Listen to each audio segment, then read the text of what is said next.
Good evening for those in Spain and UK, and good evening for those in America. And on behalf of the Board of Trustees of the Fundación Cañada Blanch, I want to thank Professor D.Andrés Rodríguez-Pose, that holds the chair Princesa de Asturias at the London School of Economics, and he is also the director of our Cañada Blanch Centre at the LSE. As everybody knows, science is about asking worthwhile questions that are worthwhile to answer, and also in solving problems and increasing knowledge. You know that in January 2020, the RNA of the virus responsible for COVID-19 was sequenced. At the beginning of March, the clinical trials start in clinical trial type 1. By the middle of April, they move around clinical trials type 2 and 3 around hospitals around the world, mainly the Western world. I'm talking about the Pfizer and AstraZeneca vaccines.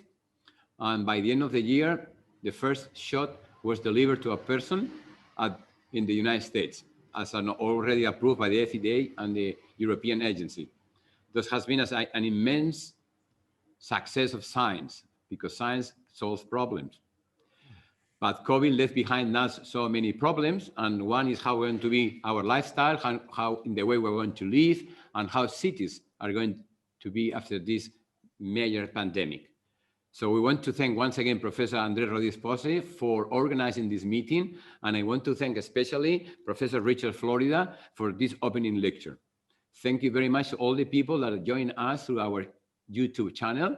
And I now, let me say, if I may say so in the old-fashioned way, I pass the microphone to Professor D.Andrés Rodríguez-Pose. Thank you very much. Thank you very much, Juan. It's for me a real great pleasure to welcome all of you to this new edition of the Cañada Blanch Forum on cities and regions in a post-COVID world.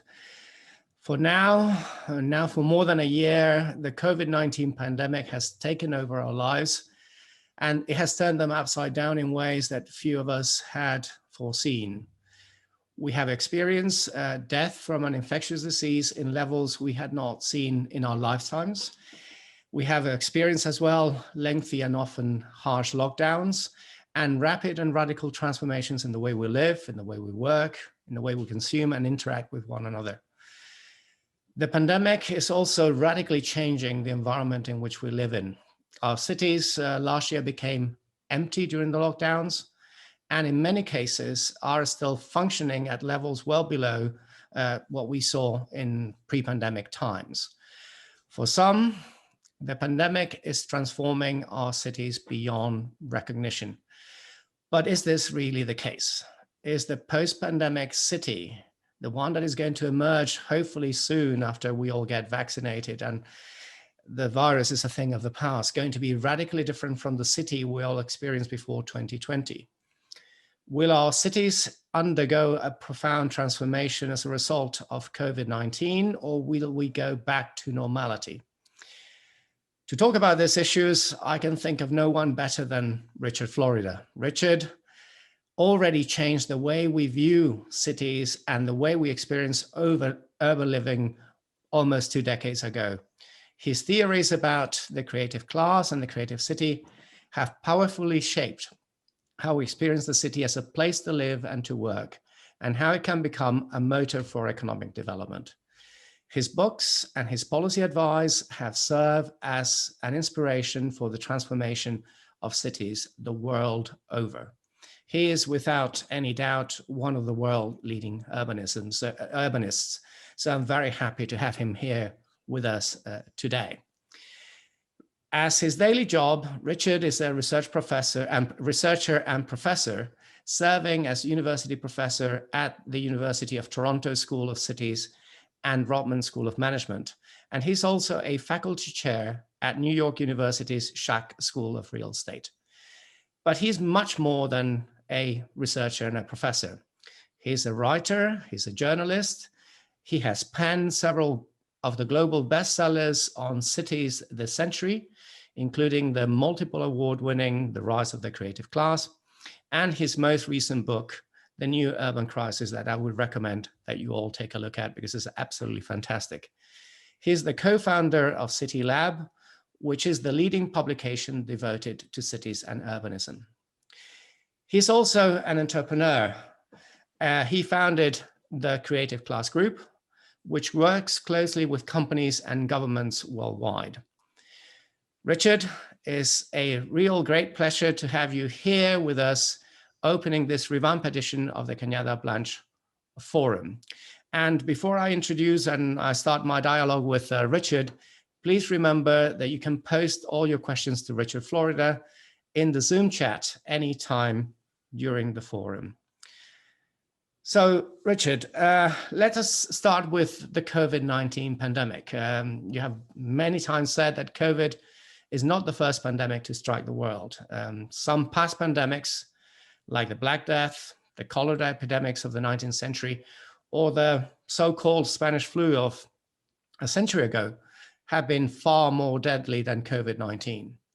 But this is the first global pandemic of the digital age. In which way is this time different from previous pandemics? Are we facing a completely new challenge, or is it something that we have seen before and we're going to come out as we did in the past, reinforced from it? Well, thank you, Andres, and thanks for your collaboration and colleagueship, and congratulations on your leadership of this incredible center. It's an honor for me to be with you today. You know, if I cycle back in my mind to a year ago from now, roughly 13 months ago, I was a mess. I was extremely anxious. Didn't know what to do with myself. Didn't know what Zoom was, to be honest with you. Didn't know what Zoom was. Had to learn about it. And even at that moment, when we had these gloom and doom prognostications, which you know and everyone listening knows, they were coming, especially in my home country, the United States, more so than Europe. Maybe a little bit in London, in the UK, but New York was dead. It was over. Cities were over. Everyone was going to retreat to their country home or summer home or second home. And I hate to say, in my own American way, I said, that's bupkis. You know, urbanization has proved a much more powerful force than pestilence or plagues or infectious disease.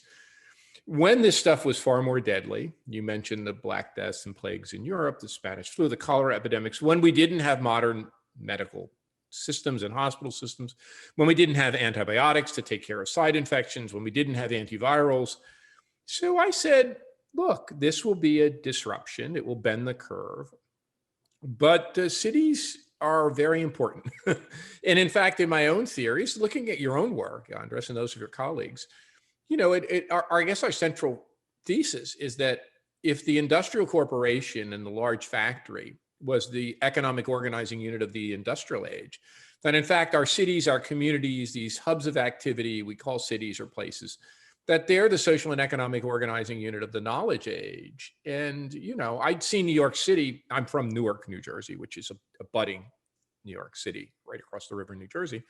You know, I've seen it in my life deal with the terrorist attacks of 2001, when everyone said New York was finished and dead and everyone would leave. I saw it deal with the financial crisis and come back. You know, New York has been counted for dead many times in my own life. So yeah, I think I'm feeling pretty good about that prediction now. I'm feeling like we got it pretty much right. And, you know, it's kind of interesting to say that because I got a lot of things wrong, but I think that right in the United States now, which is different than Europe, cities are coming back very, very quickly. I think probably the fastest are the Sunbelt cities. I was looking at some data the other day, the Dallases, the Houstons, the Atlantas, the Miamis, which are warmer and less restrictive anyway. But, you know, New York City is also coming back, and I think they're saying they're going to lift complete restrictions. And my friends on the ground there tell me, you know, the city is humming and buzzing. So look, it's been a long year, but I fully expect cities to come back better with some adaptations and alterations that you and I have written about, and we can talk more about. Yeah, thank you very much, Richard. But maybe it's a difference between the US and Europe. In London, we have just lifted restrictions. People can go back to their offices. They can go and work back in the office. They can actually go to restaurants, although not inside, but outside. Yep. And there's a very different feel to the city. In many cases, what you can see is that the outskirts, the neighborhoods where people live are full of people. people going about their normal businesses, but the city center is mostly empty. I mean, there would be 1/10 of the people that you would see in a normal London, let's say Monday. There's this term that you have coined, social scarring, the idea that this is leaving psychological scars. You're saying that perhaps that's going to disappear, but are we going to go back to the roaring 20s as we saw, for example, a century ago after the, let's say the Spanish flu, or are we going to see something of a more gradual transition to a situation whereby city centers are not going to be quite what they were before the pandemic, and much of the life is going to happen in the suburbs? Yeah, no, that's a fantastic question. Let me take it at the several dimensions that you pose. First of all, I think I'm a very risk-averse person. I'm a professor, so that's pretty self-evident.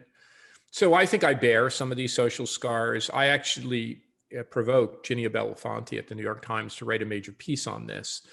I said that I was very resistant to go back to normal. And in fact, I was feeling very melancholy about, I'd kind of liked my retreat back into COVID world. I have two young daughters, ages, well, one just turned 4 this weekend. So now ages 4 and 5. I've got to spend so much time with them that I wouldn't have otherwise. I would have been traveling like a crazy person with my wife, with family. So I was saying, but, you know, and I think, I actually think I got vaccinated very early on because I'm in the United States. I think now I'm about ready to re-enter society, you know, but boy, that scarring, someone said to me, a very good example of what we are all going through is kind of what happens when a prisoner is released from jail, or a serviceman, a person returns home from a war field, that the adjustment process is not automatic and it takes a long time. And I've certainly felt that myself. Let me say that we're currently we have a place in Miami Beach as well as in Toronto, and we come here in the winter. Let me say this, Miami is pretty back to normal. Now, we've all seen the photographs of Miami, so maybe we don't think that's normal. But in terms of if you were to go to the business district, if you were to go to the downtown shopping areas, if you were to go to restaurants, everything's packed. Now, I think that's quite a unique place. I think that Miami is a very unique place, and the governor, we can talk about what he did right and wrong. Looking at the US data, we're in the Sunbelt cities about 40% of office occupancy, and in a place like New York, about 15%. So that's the span. I think what you're getting at, though, is what might be the change that's really significant. And here I think it's something you and I have talked a lot about. I think the big difference in this pandemic is the rise of what we call work from home or remote work. I think that's the big one. And the ability of these technologies to allow us to do our jobs remotely somewhat more effectively than we otherwise might. And the fact that there is a subgroup or cohort of people that like to work remotely. I'm one of them. Typically older, typically with a family, typically established in the career, typically highly educated and work in a knowledge-based occupation. So the best data we have seems to suggest that the delta will go from about, and remember, this is it was about 1% of the workforce in the United States working remotely in 1980, about 2% in the year 2000. By the year 2015, it was up to about 2.5% to 5%. And now it looks like we could take that delta to 20% of the workforce in the United States working full-time remote, with another 20 or 30% working a day or two remote. That's going to take it's a marginal shift. It's not everyone working remote, but that's going to take a big bite out of the central business district, this office district. And according to Nick Bloom and his colleagues at Stanford that have done the best econometric estimates of this and survey research, it looks like about a 5 to 10% reduction in office occupancy, and in the 20% reduction in office occupancy, and a 5 to 10% reduction in the kind of economies of the central business district, with perhaps up to a 15% reduction in places like San Francisco and New York. Maybe we put London in that category. That's a big deal. And so actually, the next essay I'm writing for CityLab is called echoing Jane Jacobs' great book, The Death and Life of Great American Cities. It's called, at least a tentative title, they'll probably change it, it's called The Death and Life of the Central Business District. And, we can talk more about that, but I think the biggest reshaping of socioeconomic life will be the recomposition of the central business district. I think that something new is going to emerge there, something very different than we were used to. Yeah, thank you. And but you're talking about one force, and I'm going to be the devil's advocate. There are other forces that are at play here, and you have highlighted some of them. You talked in the past about the oncoming retail apocalypse. That apocalypse that was expected to happen over years, if not decades, has or is happening overnight. If we take a look at the figures that were released, I think it was yesterday, everywhere in the world, retail has declined over this year, whereas online retail has increased, and has increased significantly. So it's not just that we're going to lose office space, but a lot of commercial space is going to go down. And even though in Miami, people are going down to restaurants and it feels crowded, maybe there are less restaurants than they were a year ago, because many have gone down and probably many will not survive. So if you put all these things together, even though the CBD is going to be transformed, are we not going to go back to a situation whereby we have relatively empty CBDs like we had in the US in the 1970s or 1980s, more dangerous places, less attractive places for people to go and work and commute?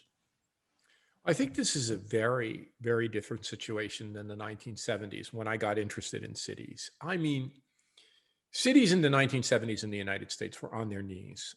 They had been near entirely abandoned. And if you just turn on any kind of news documentary or program and look at a photograph of New York City in the 1970s, it was a pretty terrible looking place. I mean, it didn't look so now for the past, let's say 20 years, cities across the world have been on the upswing. They've been gentrified, revitalized.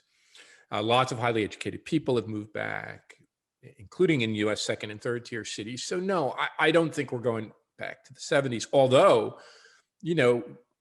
we have seen a record year in violence in the United States. I don't know the statistics in the UK and Europe, but a record year in violence. And a mayor I recently talked to, progressive mayor, called it like COVID crazy, and I think this is effect of the lockdown, that people begin to lose it and get frustrated and get anxious. And we see, and the risk oblivion, and the gaps get filled, Andres, as you know, the open spaces, if you will, the physical voids. As we are more cautious, the gaps get filled by the risk oblivious. So the people who come back, you don't have the Jane Jacobs eyes on the street. You don't have all of this. So you get a void and you get kind of troubling and troublesome behavior. The retail apocalypse is for real. And as you said, it's been occurring for years, particularly acute in the United States, which is the most over-retailed place in the world by like an order of 5 times. People are getting way more stuff delivered. So retail's going to have to change. By the way, and I don't like this, at the so-called European designer stores, these Arnault Group, LGMH, what is it, LGMH? Whatever it is. I mean, there are lines around the block now in the United States, literally, to get in. Now there's social distancing and you can't have as many people, but there are literally lines around the block. So I don't go to them, but people are going to them. I think you're right that part of the increased demand in restaurants, it's harder to get a reservation, is that there's few of them. But I want to go back to the central business district. I think the central business district is one of the last expressions of the industrial age. That in the industrial age, because of the limits of technology, we packed and stacked people in factories. Most of those factories for a long time were in cities, in neighborhoods like in New York City, Soho and Tribeca, which were industrial neighborhoods. 20 or 30 years ago, we experienced what is called deindustrialization. Those factories moved out and then artists moved in, and those neighborhoods and communities were transformed into first arts neighborhoods, and now increasingly into, I think, technology and rich people neighborhoods. I think that the central business districts with these giant office towers, skyscrapers, were there because they packed and stacked knowledge workers and functionaries who had to carry out information processing tasks that we didn't have the technologies to disaggregate. So now I think at the margin, those neighborhoods have already, if you look at the data, which I'm sure you have, central business districts have already becoming more mixed use, more residential, more holistic 24/7 neighborhoods. And that trend, I think, just has to accelerate. A good example would be the financial district in New York City. And for folks listening in, I knew Jane Jacobs pretty well. And she was a character. We didn't disagree a lot, but we disagreed on the financial district. Jane did not believe that the financial district could be remade as other than a working neighborhood. And a number of us at the time were just hopeful. We didn't believe it. We were hopeful that we could transform the financial district into more of a 24/7. At that time, we used the word creative more than we do now. It was in the early 2000s. We could make it into more of a creative neighborhood. And we did it, and now I think a quarter of the people who work in the financial district live there, and it's kind of a vibrant neighborhood. So I think that's what happens at the margin. But on the other hand, and maybe we want to talk about this, I do think that, the flip side of this is that suburbs were, particularly in the United States, were these dormitory communities where people just slept and were emptied out of the workers during the day, who went either to factories or to office complexes. I think that we're now going to bring work out of the center core and out of the central business districts and add some work to suburbs and outlying areas to create more balance. Maybe the idea of a 15-minute neighborhood, this idea that we do everything we need to do within 15 minutes of our house, it's a great idea. It's a great orienting thing, and I quite applaud Moreno for coming up with it. I mean, it's been fantastic. But maybe we don't have 15-minute neighborhoods per se. We have neighborhoods that are a little bit more blended at the margin. You mentioned that there's going to be a void, and someone is going to fill the void in the city center. We'll go back to the suburbs in a moment, which I think is a fascinating topic. But who, if you can get out your crystal ball, who is going to fill that void? And therefore, is it going to be the creative class that you've been heralding for quite some time? And as a result, we're going to see city centers that are even more vibrant than they were before? Is it going to be a different type? One of the main problems that city centers had, not just in the US, but all over the developed world, was the high real estate price, how difficult it was to get somewhere to live. Is this going to provide an opportunity for creatives, for people with new ideas to come in and make the city even more dynamic and innovative than it was before? So I have a funny story for you. A lot of people in New York, especially real estate developers and the civic leadership, were really nervous and down on the city, and the city's going to fall apart. And I was talking to a group of them, and I said, you know what the real problem in New York City is? It just costs a lot of money to live there. And they're like, oh, people are leaving, they're not coming back. I said, if and I'm a successful professor. I said, if I could afford, with 2 kids, a 4-bedroom townhouse in New York City for the price of one in Pittsburgh or I was playing with them, Pittsburgh or Detroit or Charlotte or Atlanta, I'd move to New York in a minute, and so would a lot of other people. Like, the problem with New York isn't that it's unattractive, it's that only rich people can live there. And I think that's what we saw happening. Remember, there was this Financial Times article, and it said, we're not just seeing gentrification in London, we're seeing plutocratization. You would go to whole blocks in New York or London that were just black. There was no light on. It was just rich people who were parking money there.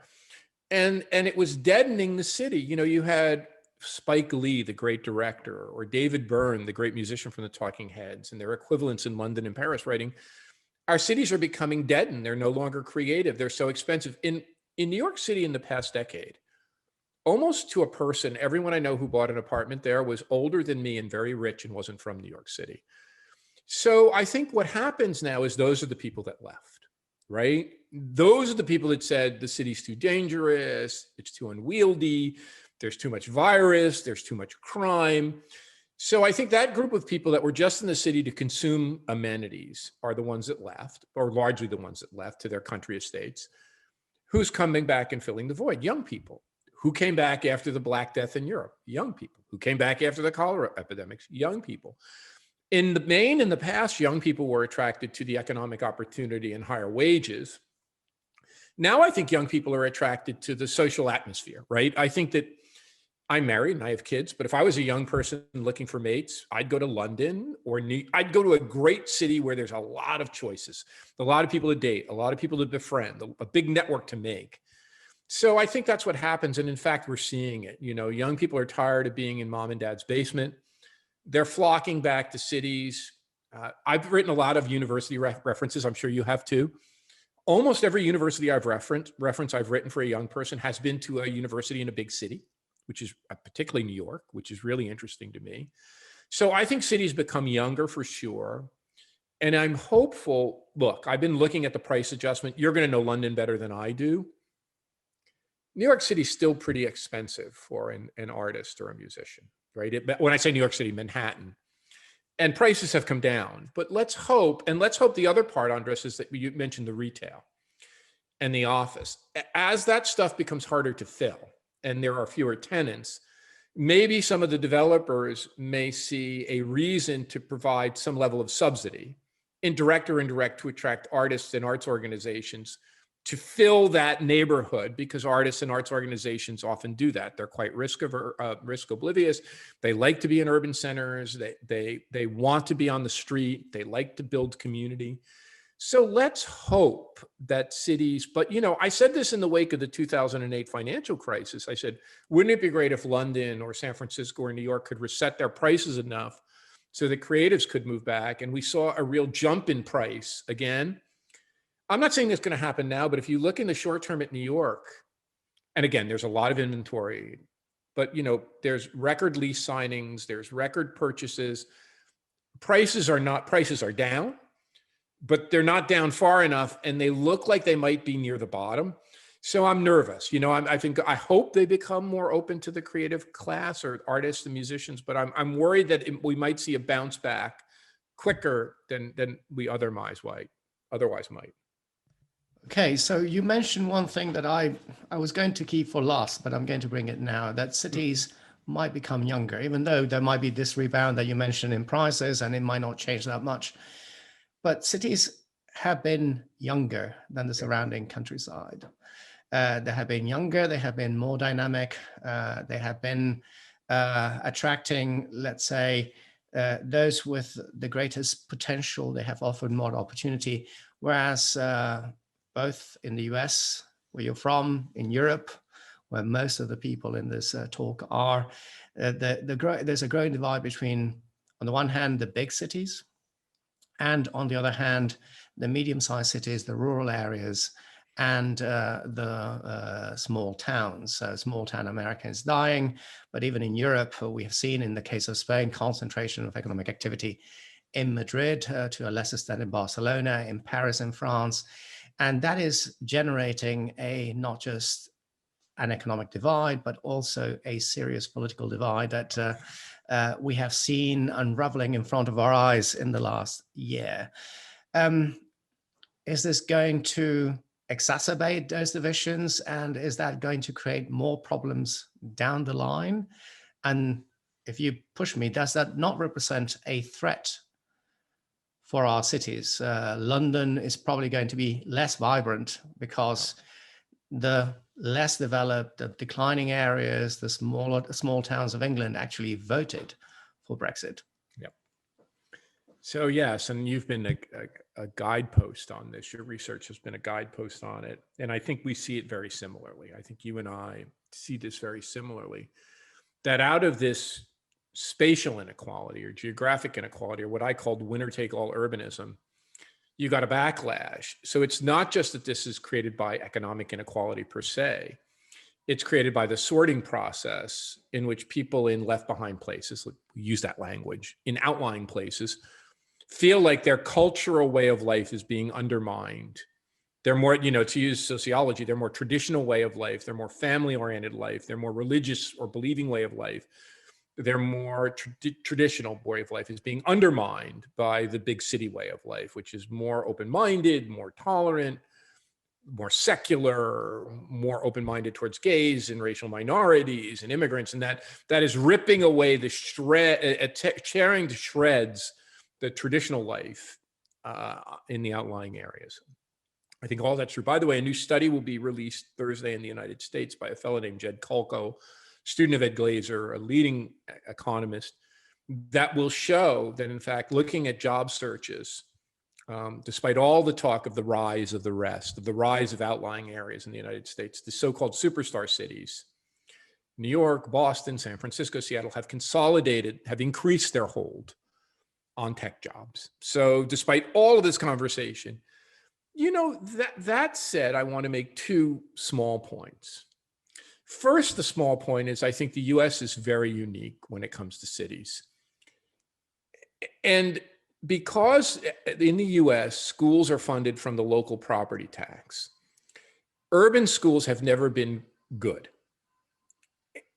in recent years since I've been alive. My parents, my dad worked in a factory, had a 7th grade education, was not a wealthy man, was a working, blue-collar working class man. They moved from Newark, New Jersey to an outlying suburb in the year 1960 because educational opportunity was better for their two small kids, myself and my brother. This is not a new thing. So in the United States, a big motivator and a big reason people left cities during the COVID crisis was they accelerated these family formation moves, where in the United States, if you're not incredibly wealthy and can afford private schools, but even so, private schools are typically not in cities, they're typically outside of cities, so parents have to drive. This, from a European point of view, this sounds crazy. A half hour, 45 minutes, or an hour each way to take their kid from a city to a private school. In Europe, of course, or in Canada, we have good schools in urban areas. So there isn't this movement of families, necessary movement. There may be cost reasons or space reasons, but it isn't like families are ripped out of cities because of the need for education. The other thing that I think the COVID crisis and the rise of these remote work technologies is give people some choice. So even though I think the superstar cities will increase their hold on certain key industries like finance, entertainment, technology, there is some degrees of freedom for people like us to live elsewhere. And I think that's what we've been seeing in the United States, not a mass relocation of industries, but at the margin, and here's the trade-off, the way I'd put it. Instead of having to make the choice my father made, that he moved to a suburb 10 miles away from his job in Newark, maybe 15 minutes by car, 20 minutes by car, now the calculation becomes wider or more broad-based. You could go to a second or third tier city, and one of the things the United States has is a lot of lovely small cities, right? 350 metropolitan areas. And so if you find New York or San Francisco too expensive, you can go to Pittsburgh or Nashville or Atlanta or whatever, Boulder, Denver, Boise.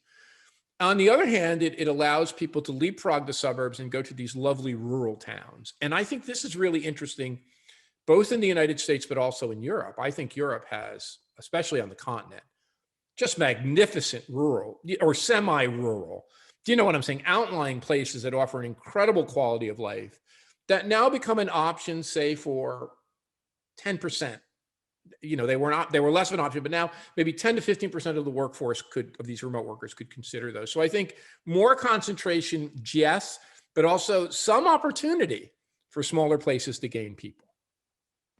I was going to go directly there because the Fundación that is behind the center, Cañada Blanch Centre in London, is based in Valencia, which is a fantastic city, about 1 million people with much better quality of life and probably lower cost of living that you'll find in bigger cities like Barcelona or Madrid.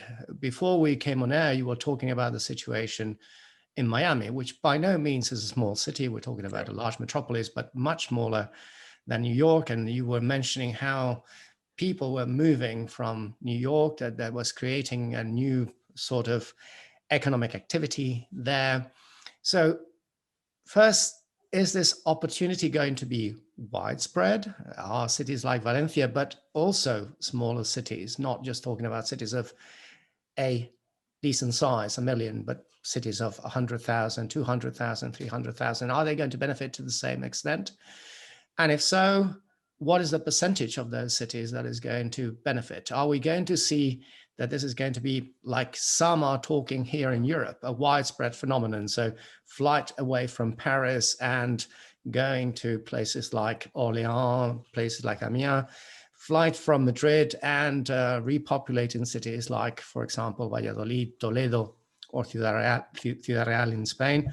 Or is it just going to affect a very small layer of those cities, those that have better conditions, better amenities, and the rest is going to be in the same situation or worse off as a result of the pandemic? So just a couple things. One, I think the giant superstar cities, the Londons, the New Yorks, the Parises, probably Madrid, Amsterdam, will be fine.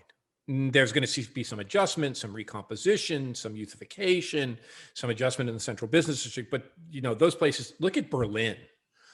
I mean, Berlin was bombed to smithereens, was partitioned, you know, half of it was run into the ground. And yet Berlin is probably one of the most interesting, certainly for young people, one of the most interesting places in Europe right now. So hard to kill a superstar city. I think that single industry cities, and let me give an example here, and I'm making an extreme one because I think San Francisco will be right. I think San Francisco is in a different situation than London or New York. San Francisco is a specialized industrial center. Now, it's specialized in a range of high technology industries, but it's not a diversified superstar city. And, you know, it doesn't look that different than Pittsburgh or Detroit did in previous centuries. They were also very innovative, at the technological frontier. They had a series of industries that they were good at, not just steel and auto, but others and related. And yet they went underwhelmed as they became institutionally sclerotic and poorly governed and filled with conflict. They declined. So I put less of a bet on, now I think San Francisco will be fine. It's in a beautiful part of the world. It's a lovely place. It's technologically but I'd put more, I think that those kinds of technologically specialized hubs are at more risk than superstar cities. I think that, you know, the way I always look at it is we will see the rise of the rest, but it's not like everywhere. In the US, I always use the so-called Amazon, when it looked for its second headquarters, made this list of finalists, and it put 20 finalists, and those finalists were, well, New York, because it was headquartered in Seattle, and Los Angeles, and Denver, and Pittsburgh, and Nashville, and Dallas, and Houston, and Toronto, and Washington, D.C., and Boston, and Miami. Yeah, that looked like a pretty good list to me. You know, there are 20 or 25 places that are relatively attractive. But I want to say something with regard to Valencia and Miami. One of the things that has really puzzled me in this pandemic, that I've had trouble wrapping my mind around, and I spent a lot of time thinking about, is why have there been so much conversation about people moving from cities that did a very good job of protecting themselves during the pandemic and mitigating the virus, New York and San Francisco, Boston particularly, to places that were wide open and did a very poor job of mitigating the pandemic, like Austin and Dallas and Houston, Texas, and Miami, Florida. And what I think, and I've talked to a lot of people, young people, old people, rich people, professional people, what I think has happened is a perception of safety.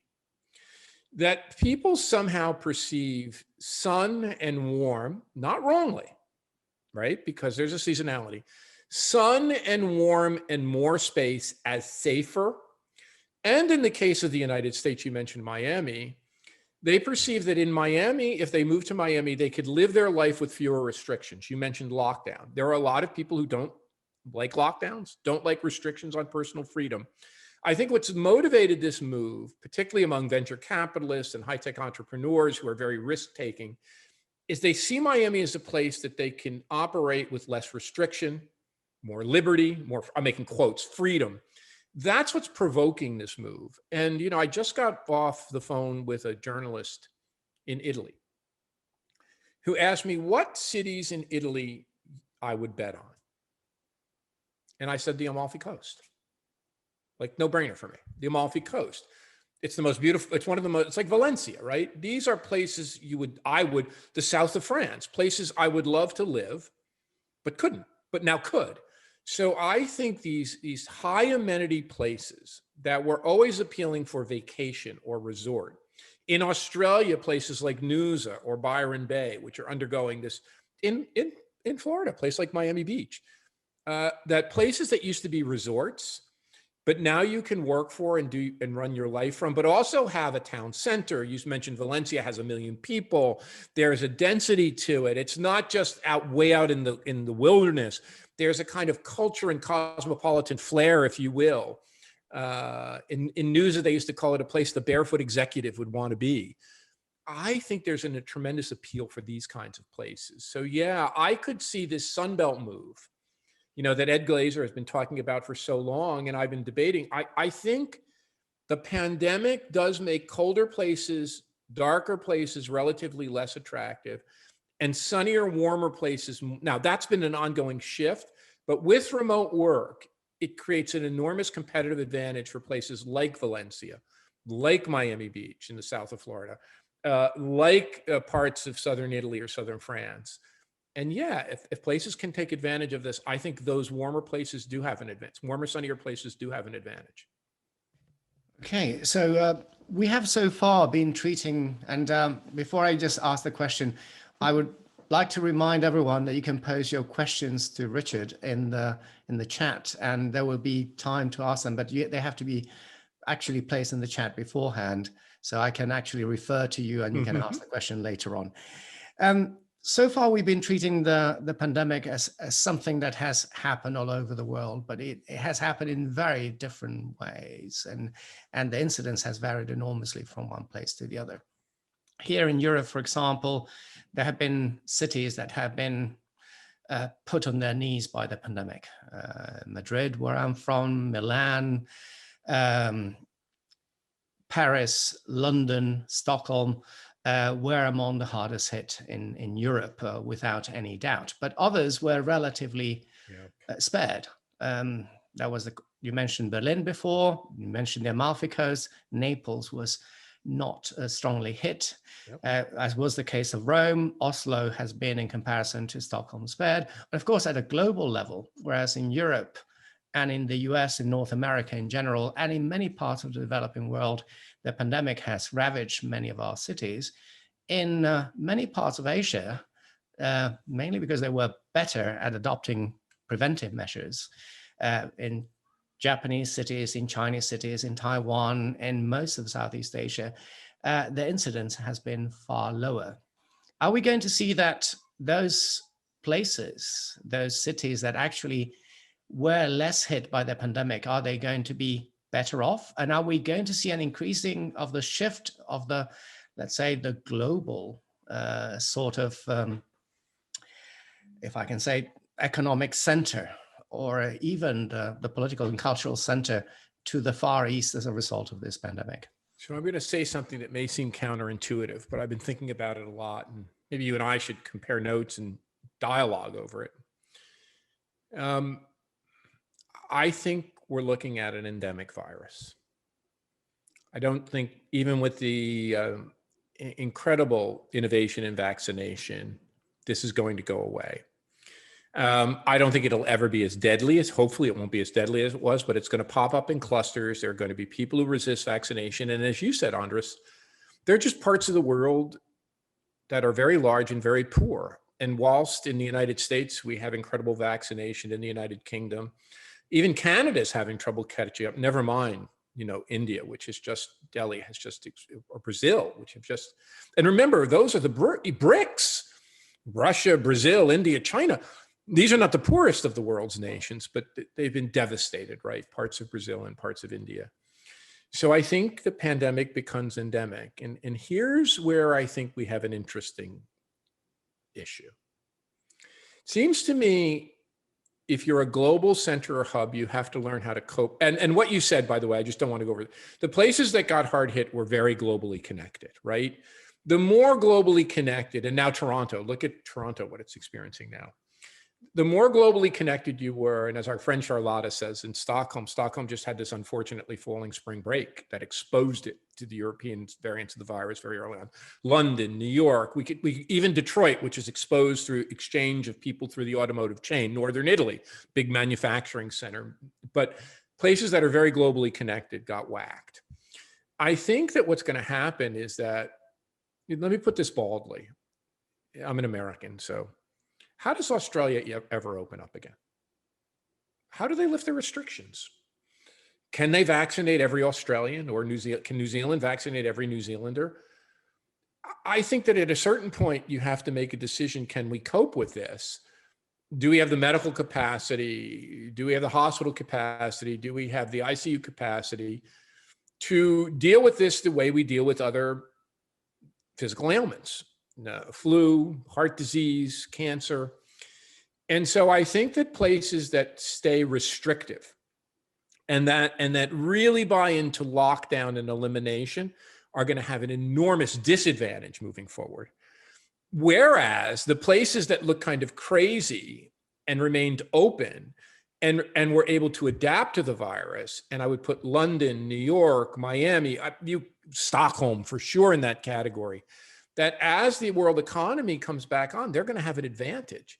And in fact, I think they're going to attract talent. I think the talent is going to go, that we're going to see another sort here, which is restrictive versus non-restrictive. And that if you look at entrepreneurs or risk-taking people, they're going to go to less restrictive places.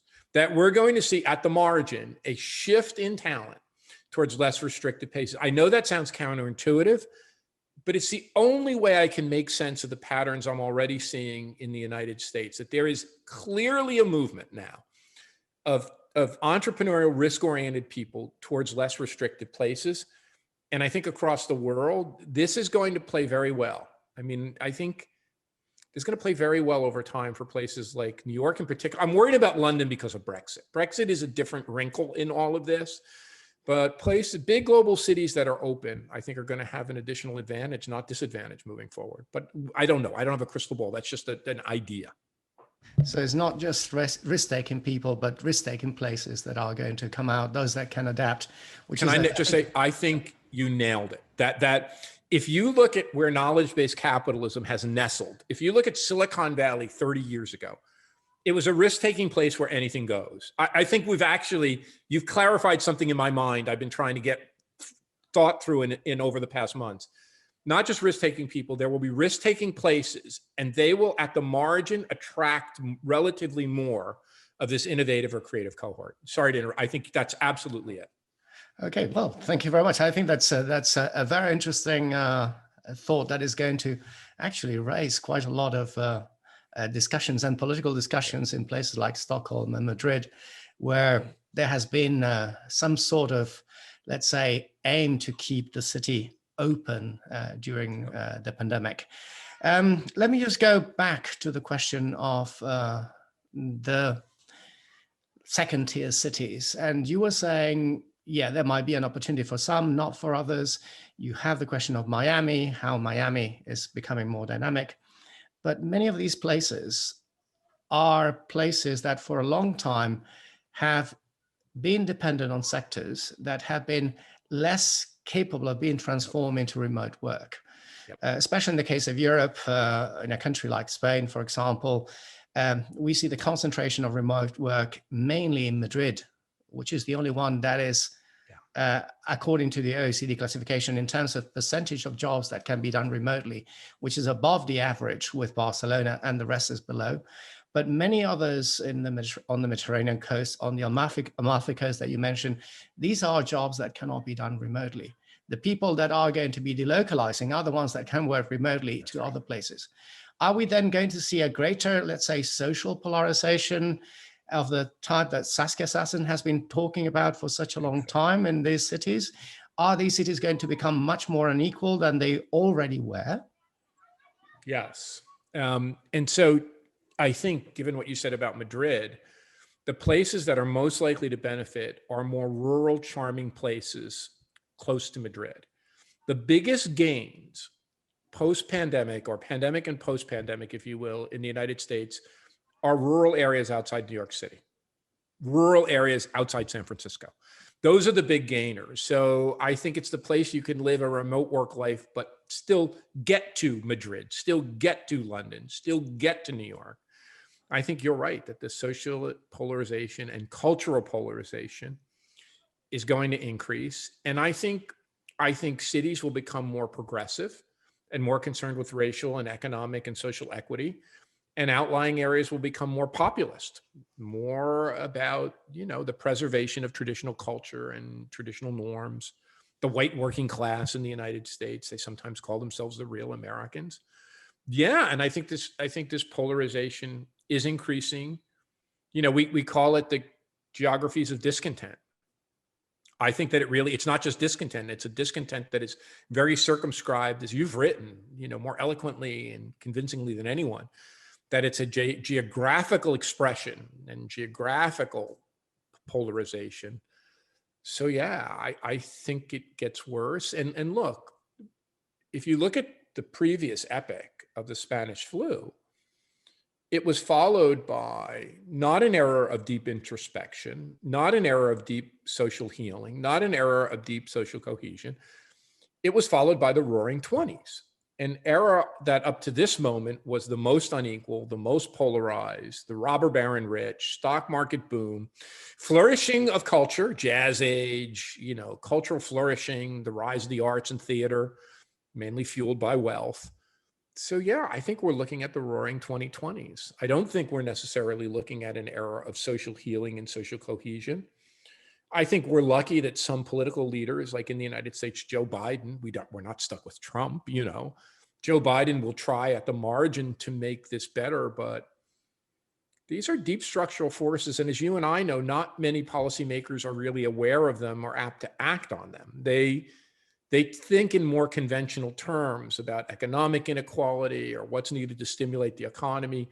There's not a lot of deep thinking going on about this geographical or spatial inequality and how to deal with it, and how, in particular, stuff you've written about, how do you empower localities, you know, to boost themselves when they're stuck with this sectoral mix and occupational mix and industrial mix that isn't great. So I'm worried. I think that our policy environment lags the reality, and it's going to be quite a while until we can grapple with this geographical polarization and geographies of discontent. And maybe it's a further along in Europe. I don't see it very far along here at all. Thank you very much. I'm Richard, and very conscious of time, and there now the questions are coming thick and fast. So Great. I'm going to ask people from the audience to pose the questions directly to you. And I'm going to start with Annie Tubaji, who has a question about the role of culture in the future of the city. So Annie, if you can unmute yourself and ask the question directly, please. Thanks, Andres, and thanks, Richard, for the very interesting discussion. I was just thinking that we are omitting one aspect of culture where culture is part of identity. And we are talking now and analyzing what is happening in the behavior of people under increased uncertainty. But we know that people have a very short memory of history. So the moment that the pandemic slows down, it's very likely that they just forget about the importance of the sun and the importance of safety, and the role of culture and cultural identity and cultural pride, which is a very big part of all this polarization, all these political, you know, disagreements of groups, may actually keep people back where they are or turn them back where they used to be, and maybe even hush down the political polarization, which might be satisfying part of the loss of ability to identify as a person with a group and with a place. I hope you're right. I mean, the obverse is just that in the 1930s, identity became a big issue with a terrible outcome. And I do see our societies being more and more oriented around identity, and those identities being polarized. You know, in the United States, if you just look at our political parties, with the Republican Party becoming increasingly white and the Democratic Party becoming increasingly multicultural or multi-ethnic, and the stakes being drawn much more around racial issues or identity issues. And on both sides, you know, the Republican Party thinking their identity is being unraveled, where the folks in the Democratic Party saying, no, we've not made nearly enough advances on racial or economic equity. So yeah, I think you're right about identity becoming more and more important and sorting. That I think one of the things about place that is really interesting now is that place has become so bound up with our identity. I think, you know, Annie, it's not a direct answer to your question, but it aligns with it. Place has always been important to our identity, but was maybe subsumed by job or occupation or other things, vocation. Now it seems in the pandemic that place has become almost everything people talk about. You know, Andres and I have a good friend, Mike Storper, and Michael and I used to talk about how we write about this stuff in geography, but so many people come up and ask us about, like, where should we live? Why do we live there? Does it fit me? Is it my identity? I think this idea of place and identity and place expressing identity has become more important, not less. And I think there's a good side of that, maybe, and there's also a very negative polarized downside, and hard to say how that's going to sort out. Thank you. One of the topics we haven't talked about is transportation. And there's a question by Beatriz Camacho Avila about urban transportation and urban mobility. Beatriz, can you please ask your question directly, if you can unmute yourself?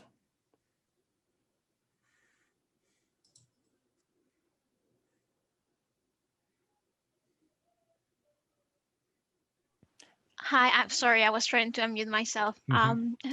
Thanks. My question is about that we are seeing joint actions to face both the pandemic consequences, but also climate change effects. And here, for example, we have the European Union Recovery Funds linked to the Green Deal measures. And my question for you will be, if you think that we will see city transformations that will change our urban mobility concept.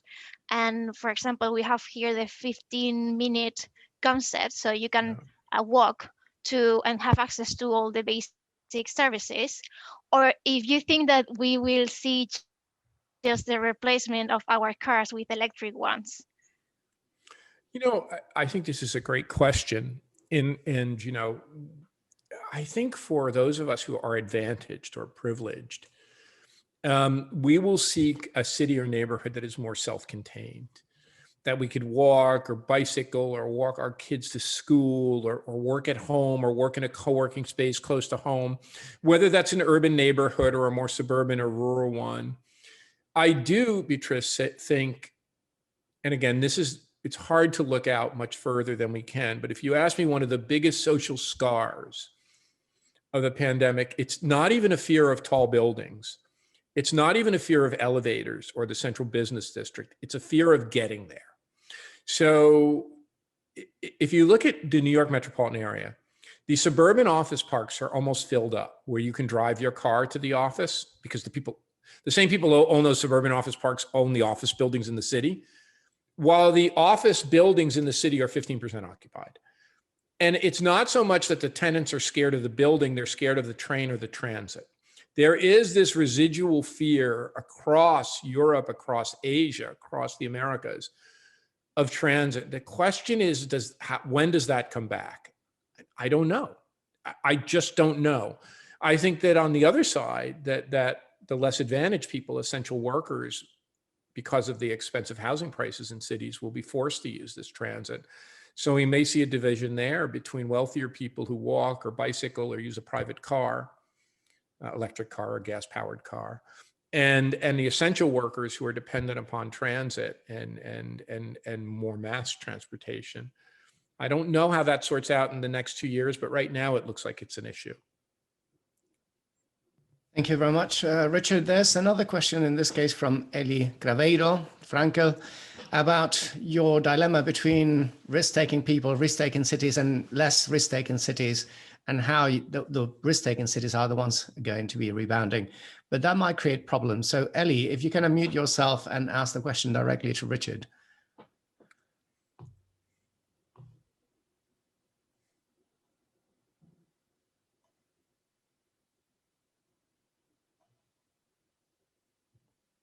Well, I think we might be having problems with... Hi, sorry, it just asked for the host to unmute me.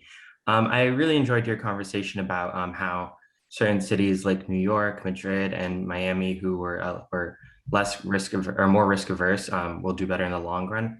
What will the impact be for cities who see that example, for residents who may not be able or have are more at risk? Will they be more polarized if cities are less likely to act in future outbreaks? Thank you. You know, I do think that perhaps the greatest failing in the pandemic was to protect the vulnerable. Obviously, across the board, we did an awful job with our long-term care and elderly care facilities. But also, if you look at Toronto right now, where there's been a fairly significant outbreak associated with some of the new variants, it's not circulating among knowledge workers. I know a lot of people in Toronto. I don't know a single person who has COVID.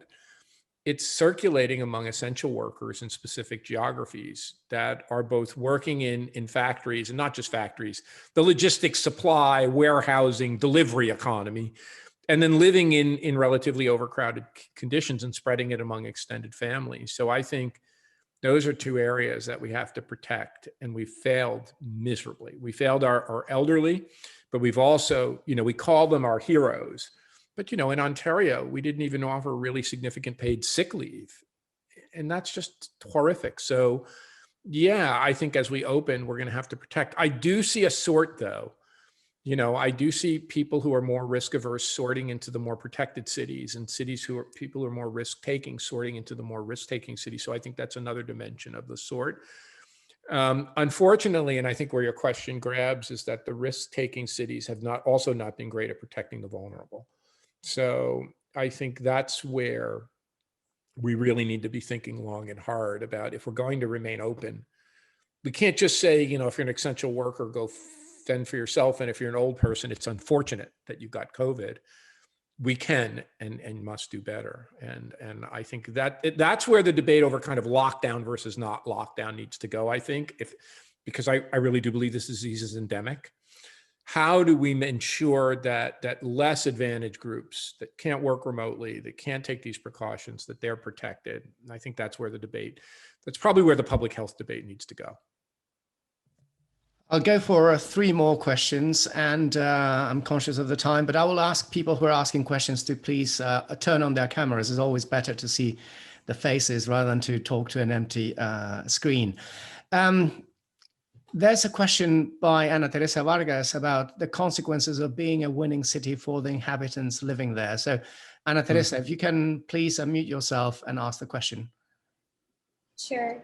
Sorry, you see all my pages behind me. Thank you, Professor. It was very interesting talk. But I was wondering, because we were all talking about how many people are moving to these cities outside the big cities.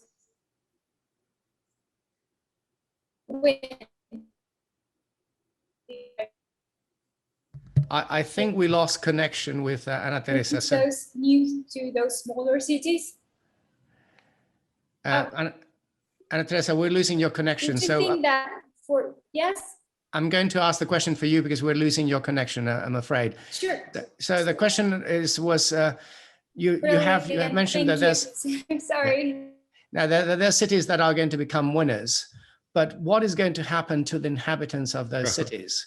Within that, being in a winning city bring up high costs for those who are living there already? Well, I think we live in a winner-take-all economy. That's just the way it is. And that means there are winner cities and there are winners within the winner cities. And the winners get narrower. I mean, when I look at the class structure of contemporary capitalism, if I was to write a book, this is what I'd write another book on. We have sort of the capitalist class, the 0.001% that are making these fantastic returns, that are buying magnificent mansions all over the world.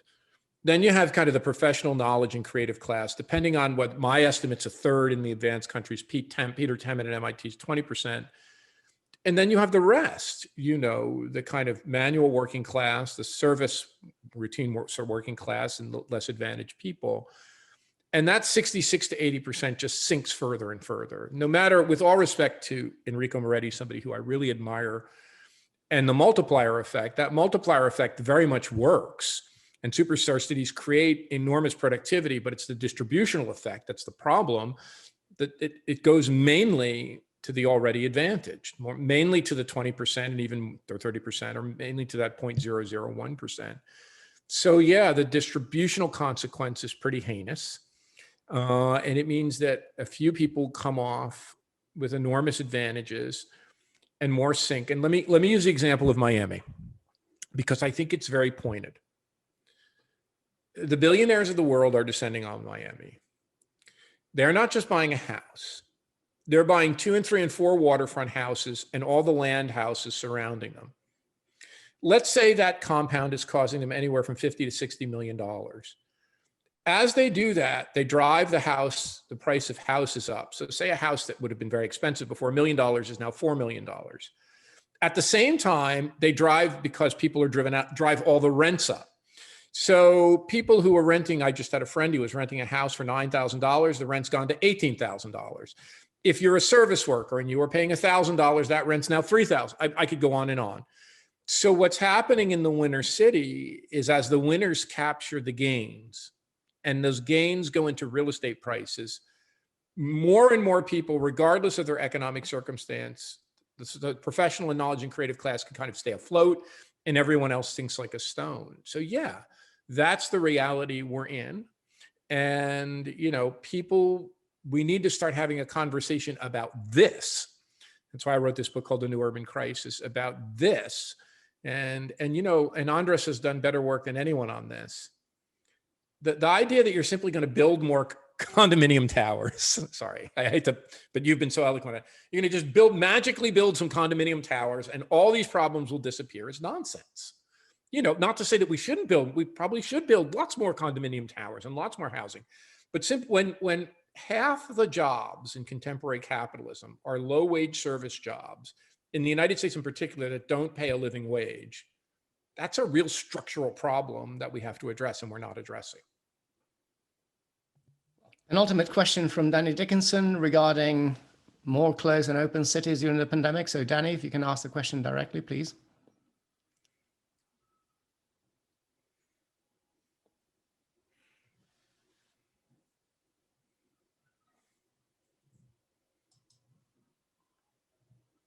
Well, I'm not sure that... Sorry, I've just been able to be unmuted. Thank you. Hello, Richard and Andres. It was a question around how those cities and regions which have had a lot more autonomy or ability to put in place or take away restrictions have often done slightly better than their central or federal governments have done in managing the pandemic. What messages that got for the autonomy of cities generally, whether superstars or less so, and whether that might help some cities to be quite successful in the future in that they've been able to stay demonstrably ahead of the curve and be able to have a much better understanding of their economy and society and being able to corral and marshal all of the different actors to make things happen. You know, I never thought of it until you asked this question, but I do think it's created one way of leveling the playing field a little bit. That by enabling the Sunbelt cities in the United States to take more risk, to be more open, they have attracted some level of investment. Even if I disagree with some of those policy positions, they've worked. You know, at the margin, they've worked. I think sometimes they're creating a race to the bottom and all of this, and I could go on, but maybe it enables places to kind of stumble upon their comparative advantages. And some of those advantages are intellectual and research, and some of those advantages are cost. I don't know, but I think that allowing places to take advantage and not constraining them, but providing assistance. I think that you're going to need national or cross-national assistance for distressed places, but not dictating to them what to do. I think the other thing goes back to Andres's point. I think the only way around this social and political and cultural polarization is to let places believe that they can control their destiny. I think the reason why we have so much national polarization is that people in the advantage versus the advantage, the winner places and the left behind places, feel like they're competing for control of the national government. And if they have control, they can exert their will. Joe Biden, you know what I'm saying, Barack Obama versus Donald Trump. But if people do vote with their feet, people are able to, at least at the margin, pick places that fit them. In the United States, statistics I know best, about 20% of the people have trust and faith in federal institutions, national, and about 85% have trust and faith and confidence in local institutions. So if they felt, not only were these places able to find their comparative advantage or pursue their comparative advantage in a less encumbered way, But if people believe that they were in places that their values were reflected and those values were protected, maybe we could exist better as a divided society. Maybe the stakes wouldn't be so high that my side has to win versus your side has to win. We could have some mutual respect. I don't think we're going to heal this divide. I think this divide is with us for a while, a generation or two. And we're going to have to figure out how to get along. And I just want to say this, you know, I don't find, you know, I'm a lifelong Democrat. I consider myself a political progressive. I don't like Donald Trump. I don't like the governor of Florida, but I find that when I talk to people who voted for Trump or voted for the governor of Florida, I don't hate them. Like, you know, they're nice people, many, not all of them, but they have a different perspective than me. I have some relatives, some in-laws who are much more conservative than I am. I still love them. So maybe if we could, and what we do is agree to stop talking about this stuff, right? We agree to just disagree. Maybe it's on a place-based basis. We could agree that we'll disagree. I can live in my place. You can live in your place. We're not going to fight one another. Maybe that's another way to heal some of these divisions, or at least as opposed to nationalizing all of them. So look, I just want to say in closing, I think Andres said that was the last question. Thank you for letting me be with you. Congratulations to Andres and the center on Andres's leadership of that center. If anyone wants to contact me, I'm an open book. My email is florida@creativeclass.com. If you asked me a year ago if I would be this optimistic, I would have said no. I think, just echoing the comments at the beginning, I think when we look back at this in historical terms, the creation of these RNA vaccines is going to be seen as a much bigger deal. And, you know, my dad always told me, coming out of the Spanish flu and the Great Depression, and the invention of penicillin and the polio vaccine were the two of the greatest things he saw in his life. The guy who served in World War II, lived through the Depression. I think we're going to see some of these innovations as a big deal, like a big deal. So I know this has been a horrific time for so many of us, and we do bear these social and psychological scars, but I think looking backward, we're going to find that we could take a little bit more optimistic view. And I do think the scientific revolution is going to be a big part of it. And I feel that at least now, like a year later, we're on to somewhat of a different and maybe better future. Thank you very much, Richard. Just one final question from the audience, and that we're done. This is Maria Iturriaga. If you can unmute yourself, is about culture and the visual arts, and specifically. I can hear. Yep. Okay. Hi, Richard. A pleasure to meet you. Thank you so much for this great session. And Andres, thank you so much as well for the great moderation. My question, yes, it is piggybacking on Annie's question about the role of culture, but specifically, I wanted to ask about the role of the performing arts and the visual arts and arts in general, especially during these times where, as you said, the pandemic will probably be an endemic problem in society, and the experience of both the performing arts as well as visual arts is mostly a collective experience, and that may pose a threat in the enjoyment of these experiences, and how that affects also attracting the creative classes to a city. So what do you think is and will be especially the role of the arts in general in the development and the well-being of a society?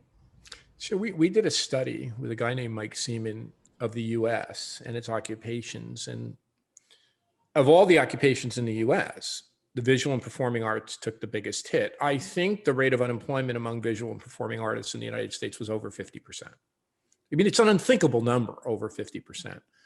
So as venues and performance were shuttered, I guess I'm optimistic, because if I look at the 1920s in the wake of the Spanish flu, they were probably one of the greatest artistic and cultural times of modern memory, right? It's in our society when Greenwich Village became a cultural place where artists and creatives raced to these places where they could express themselves and express their art. So I am hopeful. I'm also hopeful that, and I've written about this, I think part of the winner-take-all economy has been winner-take-all arts and the creation of these kind of mass cultural events, mass cultural things, giant rock tours or hip hop tours or popular music tours, giant festivals. There's nothing wrong with that, but I think there could be a shift a little bit towards more localized artistic expression, more community-based artistic expression, that maybe if you're a little bit less enthused about going to see a big concert, you're more enthused about going to see a smaller performance in your community. So I think that will be the case. And I do think that we're already seeing people wanting to express themselves. I don't think that this is a great, I mean, don't get me wrong, digital arts is a great thing, but I don't think this is a replacement for live in-person arts and artistic scenes. Not just the production of art, but the creation of art occurs in these concentrated clusters. Yeah, and I think we'll get back to that. Hopefully some of that, going back to Andres's point, will nestle in some less expensive places. I mean, who knows? We could be at a point where art, you know, here's a crazy idea for you. It's particularly American, but I don't think just American. I think it's also Southern European. You know, a lot of artists and musicians in the United States are very urban, but a lot of them have long been rural. And if I look at the Hudson Valley outside of New York, just to give one example, it was filled with abstract expressionists. It was filled with some of the greatest painters of the 1950s and 60s. And before the Woodstock Festival existed, you know, there were musicians, Bob Dylan, the band, and many others who were retreating to this more rural ideal. I also think you might see some of that. You might see not only artistic scenes in cities, but you might see these little artistic colonies bubble up in out of the way, lovely places. So I do think we're primed for a resurgence of more analog arts and culture, particularly in the visual and performing arts. I think we could almost bet on that. Thank you very much, Richard. This has been fantastic. I think we have used and abused your time over an hour and a quarter, but you have enlightened us with covering a whole spectrum of topics in no time. And just cheekily, I'm going to ask you a question. You can actually answer no, but you always say that you were born during a pandemic and it became quickly a forgotten pandemic. When we meet in 10 years' time in Valencia for beers, will we be talking about another forgotten pandemic? Yes. I mean, let me just tell everyone this. I was born in 1957. The pandemic struck hard at pregnant women and children. My parents never mentioned it, not once. I mean, until now. And moreover, my parents were born in the early 20s, but I'm a big Italian American family. I had like 14 aunts and uncles on both sides, most of whom were born during the Spanish flu, and they never mentioned it, not once. I mean, not once. And this killed, like in our extended family, when now I went back, you know, and talked to, this killed members of our extended family. Yeah, I think we end up on the bright side of the street, and we end up talking more about the vaccines and the RNA vaccines and how we got at malaria and how this happened. Like if you think about polio in my dad's day, my mom and dad almost both died of childhood diseases. My dad almost died of scarlet fever. My mom almost died of diphtheria. They mentioned that like 3 times. Like we are really good at dealing with tragedy, and that's the nature of our species. So yeah, Andres, I think unfortunately it's going to fade, and like the Spanish flu, it will become forgotten. But I think certain things will last, and there'll be certain things that last out of this. But I do think, yeah, we'll forget it. Well, thank you very much, Richard. That was exceptionally good. And I hope that everyone will join me in doing this virtual applause to Richard for his presentation. And I encourage all of you to come to the next 2 sessions of the forum that would take place next Tuesday and next Tuesday and the Tuesday after, which will follow on these topics about how COVID-19 pandemic is transforming our cities and regions. So thank you very much to all for attending. I'm looking forward to seeing you next Tuesday at the next meeting of the forum. And thank you, Richard. Thank you, Andres. Thank you, Richard. Thank you.